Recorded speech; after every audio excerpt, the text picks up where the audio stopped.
em África, crescemos a ouvir uma história, a história da independência. Os livros dizem que foi uma luta nobre, que os nossos avós pegaram em armas, em coragem e em sonhos para libertar a terra do colono. Dizem que lutaram por justiça, por liberdade, por dignidade. Mas e se eu te disser que há uma outra história? Uma história que não está nos livros, uma história que dói, porque mostra um espelho do que também somos e não apenas do que sofremos. Porque muitos afirmam que, no fundo, a luta não foi só por liberdade, foi também por poder. Poder para viver como o homem branco vivia, poder para mandar, poder para ter, poder para ser dono de tudo. E quando ouvimos isso, mexe com o orgulho, não é? Porque a negritude, a nossa negritude, sempre foi força, raiz, família, comunidade.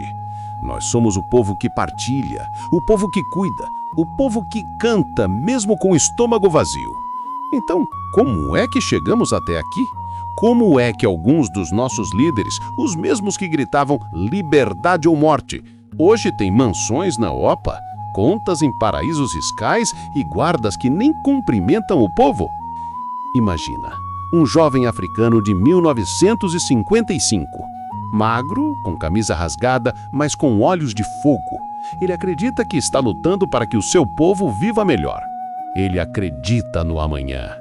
Agora salta para 2025. Olha para muitos dos filhos daqueles heróis. Povo a sofrer, escolas caindo, hospitais sem nada, países ricos em tudo, menos no respeito dos seus líderes. Antes de continuarmos, irmão, irmã, toca no botão de subscrever e ativa o sino. É rápido, tu vais ajudar este canal a crescer e juntos vamos levantar histórias que muita gente tentou enterrar. Obrigado. Agora respira fundo e vem comigo. Então surge a pergunta que muitos têm vergonha de fazer.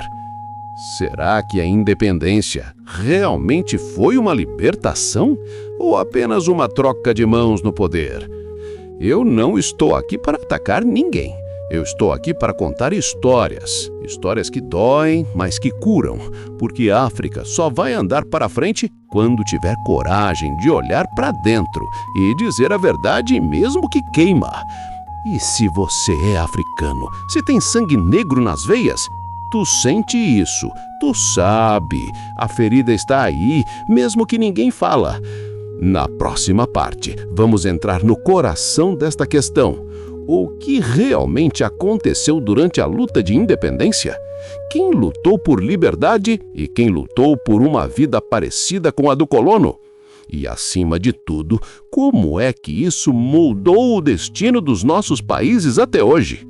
Se está pronto para ouvir aquilo que poucos têm coragem de dizer, continua comigo. Para entender esta história, precisamos voltar atrás. Voltar aos anos em que a África ardia por dentro. Numa aldeia qualquer no Congo, em Angola, em Moçambique, na Guiné, no Senegal, a cena era parecida. Um grupo de jovens sentava-se à sombra de uma mangueira a falar do futuro. Eles ouviam rádios escondidos, ouviam os mais velhos murmurar que a Europa estava cansada de guerras, cansada de gastos, e que talvez o tempo da libertação estivesse perto. Esses jovens tinham dois tipos de fogo no peito: um fogo puro e um fogo perigoso. O fogo puro vinha dos que vinham o sofrimento do povo e não aguentavam mais. Vinha do pescador que não podia pescar no próprio mar, da mulher que andava 10 quilômetros para carregar água, porque a melhor nascente era exclusiva dos colonos. Vinha dos que queriam apenas comer, viver, ser respeitados, dos que sonhavam com um país onde um negro pudesse levantar a cabeça sem medo. Esses lutaram por nós. Esses deram sangue, vida, juventude, e muitos deles nunca pediram nada em troca. Mas havia outro fogo, aquele que ninguém gosta de falar. O fogo de quem olhava para o colono e dizia: Por que ele tem tudo e eu não? Por que ele manda e eu obedeço? Eu também quero casa grande, carro, salário, mulheres, viagens. Esse grupo não queria apenas ver o colono ir embora. Eles queriam substituir o colono.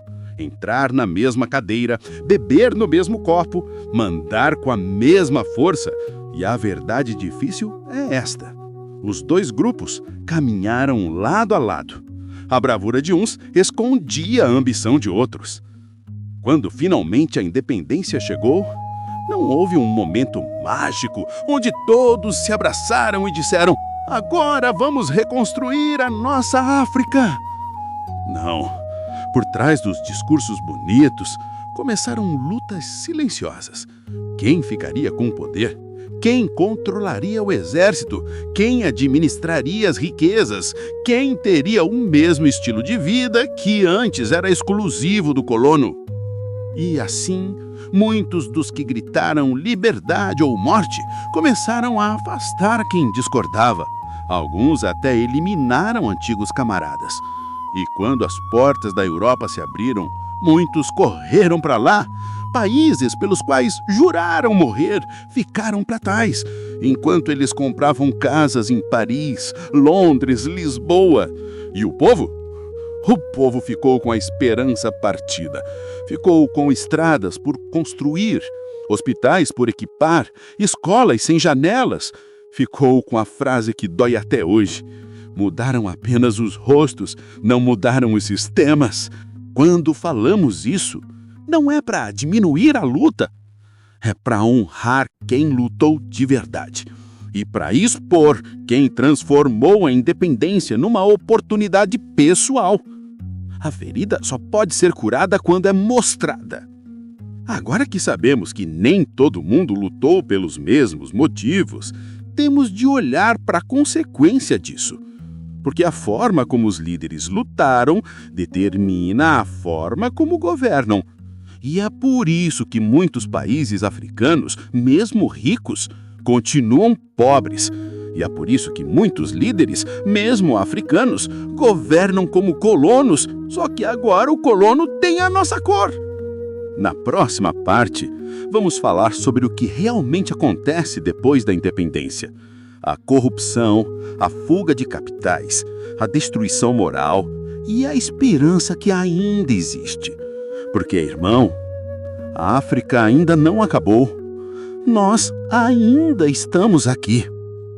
Depois da independência, os nossos países tinham tudo para dar certo.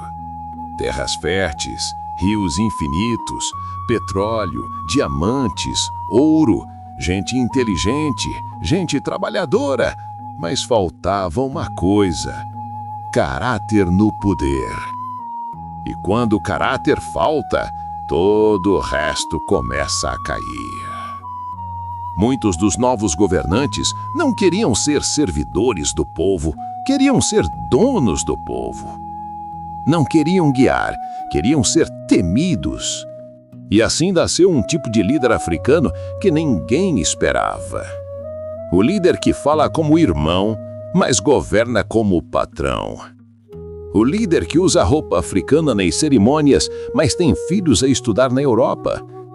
O líder que diz: povo unido jamais será vencido, mas se sente mais confortável em jantares de luxo com empresários estrangeiros do que a caminhar no mercado do seu próprio país. E isso, irmão, isso dói, porque parece uma traição silenciosa, uma traição que não se assume, mas que se vê. Com o tempo, a corrupção deixou de ser segredo e virou sistema. Um sistema que come tudo que toca. Come a saúde, come a educação, come os sonhos dos jovens, come o futuro das crianças.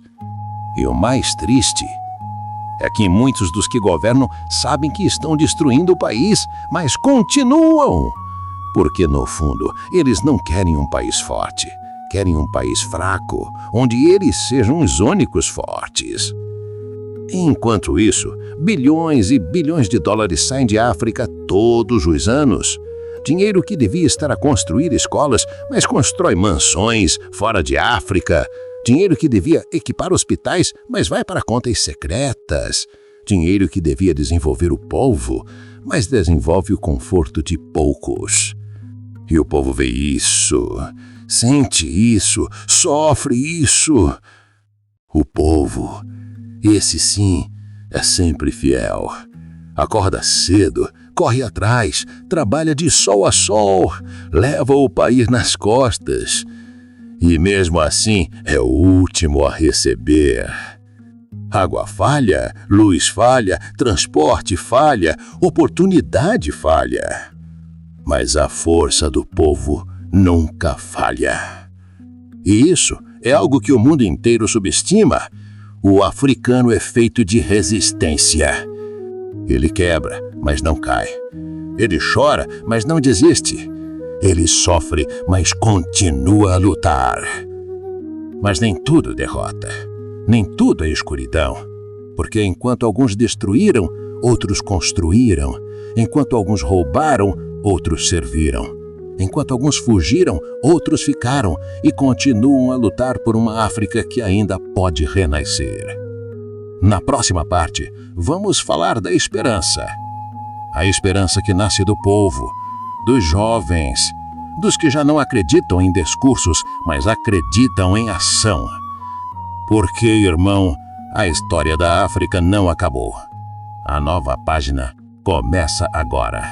Depois de anos a ver líderes a destruir, muitos pensaram que a África estava perdida, que o continente tinha sido condenado a repetir eternamente o mesmo ciclo: poder, ganância, destruição.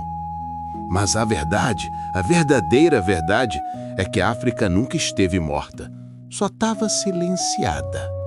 Olha à tua volta, olha para os jovens africanos de hoje. Eles já não aceitam o que os pais aceitaram, eles já não acreditam em política antiga, eles já não caem em promessas vazias. Eles estudam, eles aprendem, eles questionam, eles filmam, eles expõem, eles não têm medo. É a geração que não se intimida com títulos, a geração que fala a verdade, mesmo que doa, a geração que não quer ser colona na sua própria terra, a geração que quer construir e não dominar. E a outra força que o continente sempre ignorou, mas que está crescendo: os africanos da diáspora. Milhões de jovens espalhados por Portugal, França, Inglaterra, Brasil, Canadá, Estados Unidos, todos carregando África no coração. Todos a aprender tecnologias, sistemas modernos, negócios, ciência, finanças. E quando voltam, trazem algo que muitos líderes temem: conhecimento e consciência. Porque o africano que viaja volta diferente, volta com os olhos abertos, volta com perguntas que incomodam, volta com coragem para dizer: o meu povo merece melhor. Mas a esperança de África não está apenas nos grandes discursos, está nas pequenas coisas. Um jovem que começa um pequeno negócio, uma mãe que educa o filho com honestidade, um professor que ensina mesmo sem ter tudo o que precisa, um agricultor que trabalha com intenção, um estudante que recusa a corrupção. Tudo isso são pequenas revoluções, e são essas pequenas revoluções que vão construir a grande mudança. Porque a África não vai ser salva por um presidente, vai ser salva pelo povo desperto, pelo povo unido, pelo povo que já percebeu que ninguém vai escolher o nosso futuro por nós. E há algo ainda mais bonito acontecendo. Os africanos estão voltando a amar-se. A amar o cabelo, a amar a pele, a amar a cultura, a amar as raízes. A negritude deixou de ser vergonha e voltou a ser coroa. Quando um povo volta a amar-se, ninguém consegue parar esse povo.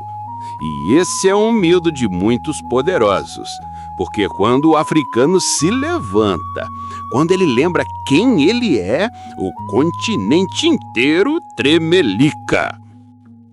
Estamos vivendo o início de algo grande, algo que começa com pequenas vozes, mas que vai se transformar em um rugido. Na próxima parte, vamos falar do futuro. O futuro que a África merece. O futuro que o povo quer. E o futuro que só será possível quando encararmos o passado, mas caminharmos com os olhos no amanhã. Irmão, irmã, se tu acredita em África, fica comigo. A parte mais forte ainda vem. Agora que já entendemos o passado, agora que já encaramos as nossas feridas, chegou a hora de levantar a cabeça e olhar para frente. Porque o futuro da África não está escrito. Ele está em branco. E é o povo que vai escrever. Imagine uma África onde as nossas riquezas ficam aqui. O petróleo não vai para contas secretas. O ouro não desaparece. Os diamantes não servem para enriquecer meia dúzia. Imagine estradas bem feitas, escolas equipadas, hospitais dignos, empresas africanas fortes, tecnologia africana, jovens africanos com oportunidades reais. Isso não é um sonho impossível. Isso é o que a África já poderia ser e ainda pode ser. Mas nada disso acontecerá se continuarmos a depender de quem sempre lucrou com a nossa fraqueza. A independência política já passou. Agora é a hora da independência mental, a independência econômica, a independência cultural. Sabe qual é o maior medo do mundo em relação à África? Não são guerras, não são ditadores, não é pobreza. O maior medo é que a África se una. Porque uma África unida não se ajoelha, não pede, não implora, não espera salvar-se. Uma África unida exige, produz, inova, lidera. Por isso sempre tentaram dividir-nos. Dividir tribo contra tribo, país contra país, região contra região e até negro contra negro. Mas essa divisão não nasce no povo, ela nasce no topo, porque um povo dividido é fácil de controlar, mas um povo unido ninguém domina. E há algo acontecendo agora, neste exato momento.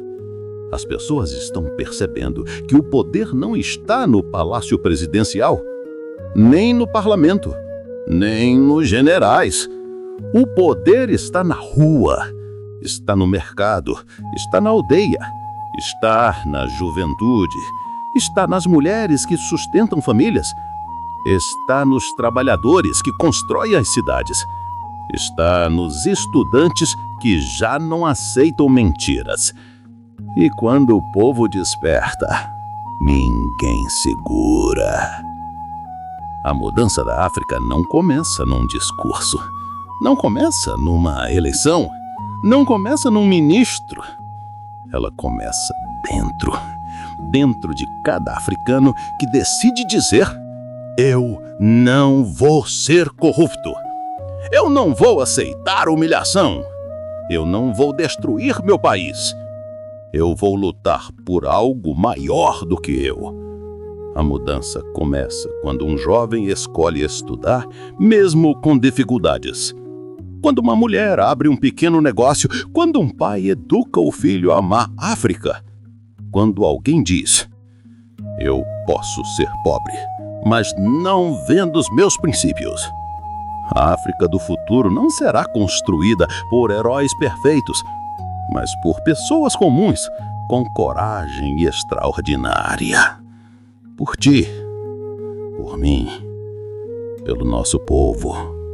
Na próxima parte, a última e mais forte, vamos juntar tudo isso. Vamos falar do legado que deixaremos, da África que ainda pode surpreender o mundo, e da responsabilidade que cada um de nós carrega, como africanos, como negros, como filhos deste continente gigante. A última parte é para mexer com o coração. Quando estivesse pronto, seguimos.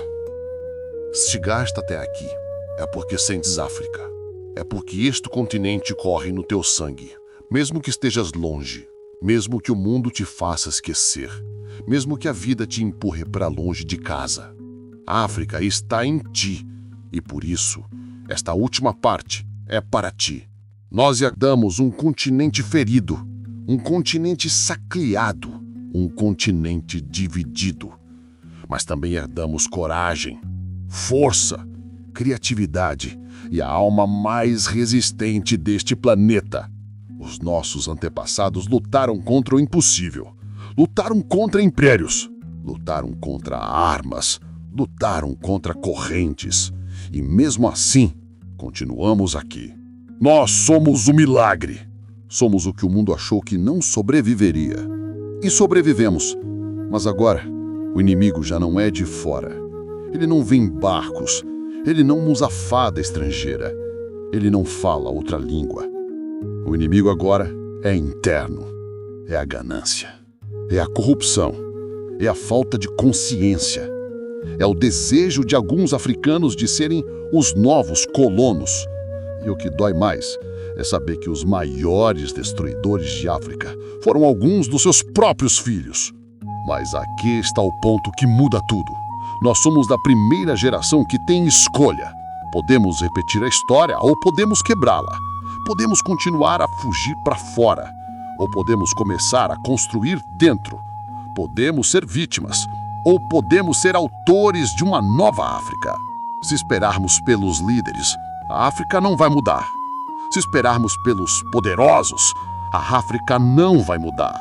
Se esperarmos pelos de sempre, a África nunca vai mudar. A mudança vem da base, da rua, do povo, do jovem que decide não ser corrupto, da mãe que educa com valores, do pai que trabalha com dignidade, do estudante que diz não às mentiras, do negro que ama a si mesmo e ama o seu continente. A África nunca foi fraca. A África foi sabotada. Mas agora, o mundo está mudando e pela primeira vez na história moderna, a África pode surpreender o planeta, porque temos uma juventude gigante. Temos recursos que o mundo inteiro precisa. Temos cultura, temos alma, temos força e temos algo que ninguém mais tem: a coragem de começar de novo. Tu que estás a ver este vídeo, tu és parte dessa mudança. Tu não és pequeno, tu não é fraco, tu não és só mais um africano no meio de milhões. Tu és a continuação da luta dos nossos antepassados. Tu és o sonho deles. Tu és a prova de que eles não morreram em vão. E o futuro que a África terá depende de cada um de nós.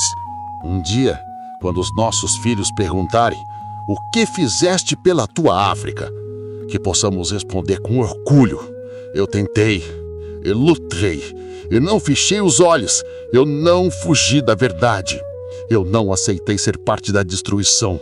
Porque a nova África, a África que queremos deixar, tem de nascer de nós.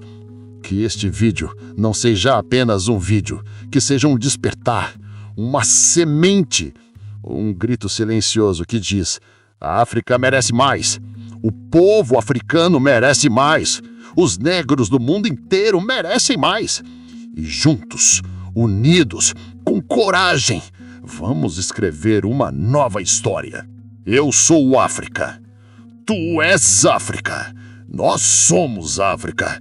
E ninguém vai apagar isso.